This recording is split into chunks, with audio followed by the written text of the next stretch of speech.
प्यारे बहनों और भाइयों, मेरा नमस्कार स्वीकार हो। देखिए, चंद्र नाड़ी और सूर्य नाड़ी का हम वर्णन 2 वीडियो में पहले कर चुके हैं। अब जो है तीसरा नंबर हमारा सुषुम्ना नाड़ी का है। इसमें क्या है कि चंद्र नाड़ी में चंद्र स्वर चलता है और सूर्य नाड़ी में सूर्य नाड़ी का स्वर चलता है। और जब दोनों नथनों में बराबर श्वास चले तो इसको सुषुम्ना नाड़ी कहते हैं। यानी इस समय कोई भी आदमी, चाहे वो भजन करने वाला हो या बेभजन वाला हो, जो मुँह में से वचन निकाल देगा वो उसके बिल्कुल सत्य होंगे।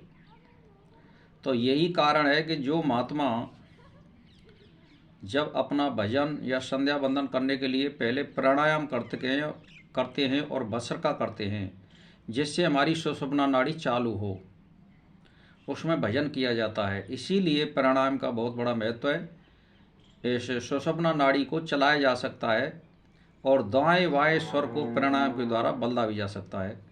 तो इस तरह से ये सुषुम्ना नाड़ी का मतलब है कि दोनों नासा छिद्रों में श्वास चलने के समय किसी प्रकार का शुभ या अशुभ कार्य नहीं करना चाहिए। उस समय कोई भी काम करने से वह निष्फल होगा। उस समय योगाभ्यास, ध्यान धारणा आदि के द्वारा केवल भगवान को स्मरण करना उचित रहता है। और सुषुम्ना नाड़ी के श्वास चलने के समय किसी को भी श्राप या वरदान करने पर वह सफल होता नहीं है।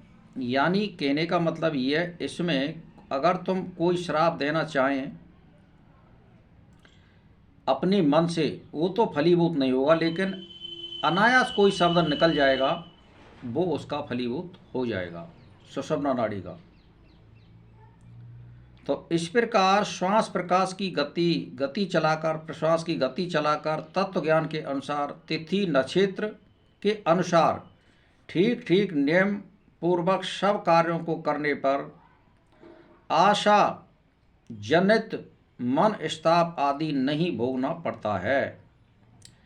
यानी जैसे मान के चलिए, ये मैंने आज आपके लिए ये बताया है कि सुषुम्ना नाड़ी का अर्थ क्या होता है। अब इसमें आगे आता है, जैसे प्रतिपदा आदि तिथियों को यदि निश्चित नियम के विरुद्ध श्वास चले तो समझना चाहिए कि निसंदेह कुछ अमंगल होने वाला है।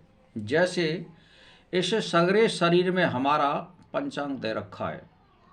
समझने वाले जानते हैं, नहीं समझने वाले नहीं जानते हैं, लेकिन जो रोजीना इनका अभ्यास करता है वो जान जाते हैं। जैसे शुक्ल पक्ष की प्रतिपदा को, यानी जैसे शुक्ल पक्ष की प्रतिपदा हो, मावस के बाद में जो परवा होती है उसको शुक्ल पक्ष की प्रतिपदा बोलते हैं।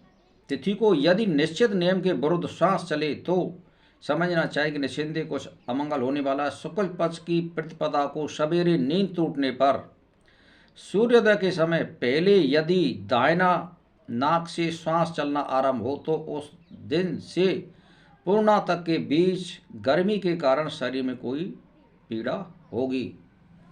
यानी शुक्ल पक्ष में और परवा को, मावस के बाद जो परवा आती है उसको सुबह ही सुबह, यानी सूर्य नाड़ी का स्वर अगर चलता है सीधे हाथ वाली नाड़ी में, तो समझ लीजिए हमारे कोई गर्मी का रोग होने वाला है। तो कृष्ण पक्ष की प्रतिपदा को सूर्योदय के समय पहले बाईं नाक से श्वास चलना आरंभ हो तो उस दिन से अमावस्या तक के अंदर कफ या सर्दी के कारण कोई पीड़ा होगी, इसमें संदेह नहीं है। तो इसका गणित ये हुआ कि जैसे मावस की जो प्रतिपदा आती है, यानी पूनों के बाद जो परवा आती है, उसमें हमारा अगर बायां श्वास चले तो यानी सर्दी खांसी जुखाम से कोई रोग होगा। ये इसमें गणित है। अब इस गणित को 2 पखवाड़ों तक इसी प्रकार विपरीत ढंग से सूर्योदय के समय निश्वास चलता रहे तो किसी आत्मीय स्वजन को भारी बीमारी होगी अथवा मृत्यु होगी या किसी प्रकार की विपत्ति आएगी। 3 पखवाड़ों से ऊपर लगातार गड़बड़ होने पर निस्संदेह ही अपनी मृत्यु हो जाएगी। ये इसमें गणित है। तो भाई और बहनों, कल मैं आपके लिए और श्वास प्रश्वास के बारे में कुछ आगे बढ़ाऊंगा ज्ञान को।